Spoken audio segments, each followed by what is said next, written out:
Hi guys, welcome to the Media Mirror podcast. My name is Angus. I'm a business development manager at Media Mirror, and this is a podcast to explore all things media related and trends across the industry. And I'm James. The purpose of this podcast is to give you the information of the media industry, which nobody wants to tell you. We'll be covering some really popular topics, some that are viral, but some that you might not have even thought about. So let's get going.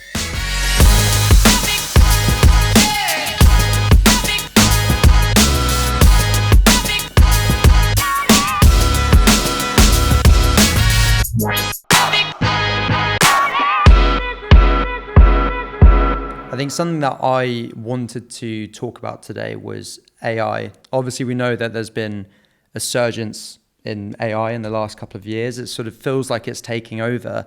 I think what's really interesting is exploring the role it has in the media agency landscape. I mean, in your opinion, what role does AI take? I think we'd be stupid if we said that AI is just not going to be used at all. I think that, it's here and it's growing, and one thing is here to stay. So we need to either embrace it or it's going to take over. I do, however, think that the whole concept of it replacing a media agency is a bit too far-fetched. The thing is that a lot of what AI can do at the moment is great, but there isn't really a single AI that can do all of the services that would be provided by a media agency. So, for example, if it was generating a photo, we all know something like Midjourney can do that. If it's shooting a video clip, we know that something like Sora, which is in the works, will be able to do that.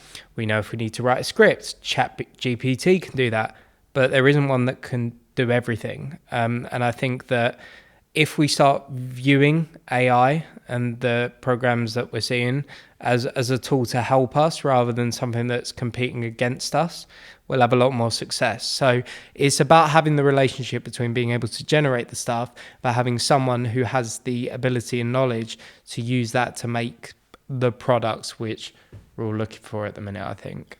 So essentially it's getting that balance of man and machine working in harmony.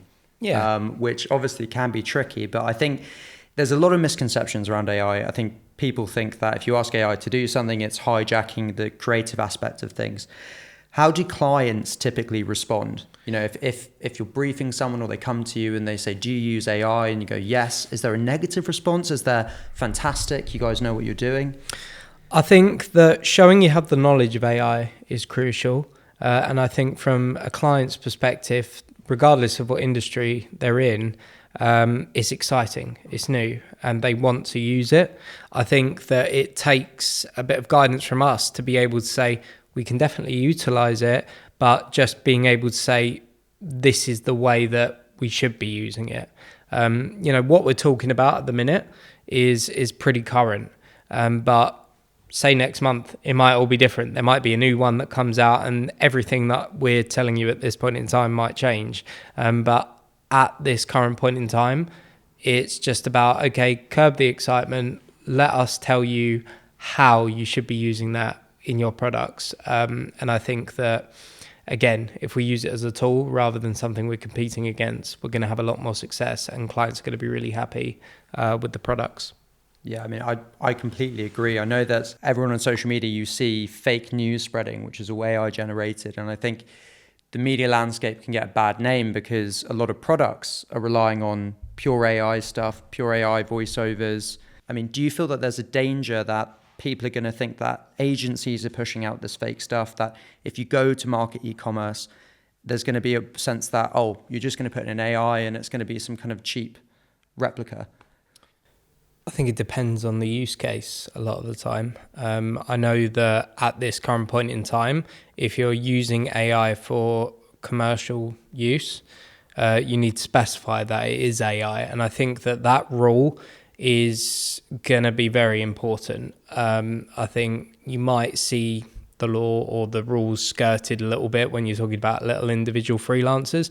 But that's why people come to a media agency. That's why they come to us, because we're reputable, we know what we're doing, we know all the rules, we know the legislation, we can use it, and we know exactly how to use it. I think it's really important that even as it develops and it's being used, we make sure that those rules where you need to say, hello, I'm AI generated, stay in place. Yeah, I mean, and you've touched on it just there, right? Is that at Media Mirror, we are very proud of our human ability and our creativity and sort of skills and that's why people come to us rather than an AI software.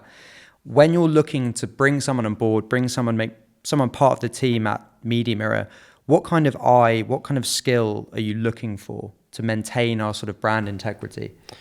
So it's much more important to have a creative mindset than having the skills in, a variety of different softwares and areas.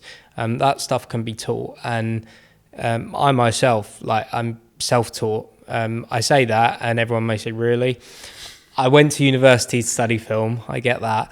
But in actual fact, a lot of what we do at the minute and a lot of what we produce for clients is not linked to that at all. It was nothing that was, learned during that phase. If somebody's coming to work with us and likewise we're putting them in a working relationship with a client to produce a piece of media, being able to speak with the client, to take on board a brief and to show what that brief can become creatively is much more important than, being able to have the skill set. If you're applying or you're working at a media agency, you will know what you're doing when it comes to the technical side of things. I think that being able to be creative and give a product which is something that has never been seen before, ideally, is much more important. And I know that as a group, we've worked with lots of different clients over the years. I think, is there a particular project we think that's evident? Is that perfect balance of the right creative mindset and skill, as well as knowing how to manage the relationship and getting repeat business? I think it's really difficult because every job is different. We don't just produce video products, although of course that is one of the main things. A lot of the time we may just be asked to produce a logo, a billboard, something like that. When it comes to that corporate work that you're producing, it needs that injection of creativity. I know you're pushing me for a particular example, and I'm trying my best not to give you one. I think with corporate, it's more stunning. I think from an outside perspective, and this is where the difficulty is, if you're an audience member, you may see that and go, okay, yeah, if I was scrolling through TikTok or looking on Instagram and I saw that, yeah, it's nice, but it's not like groundbreaking. But it's when you attribute it to the use case. It's like, okay, this is a corporate setting. It's in a financial business of 4,000 employees who their idea of being edgy is underlining a title. And I think just to wrap up, sort of looking forward, obviously we know that we're going to be exploring different industries, different areas, and that's part of our approach this year. If you could have your ideal sort of creative shoot or your favorite client or whatever it may be, your ideal project, what would it be in the months to come? I don't know, call us and we'll let you know.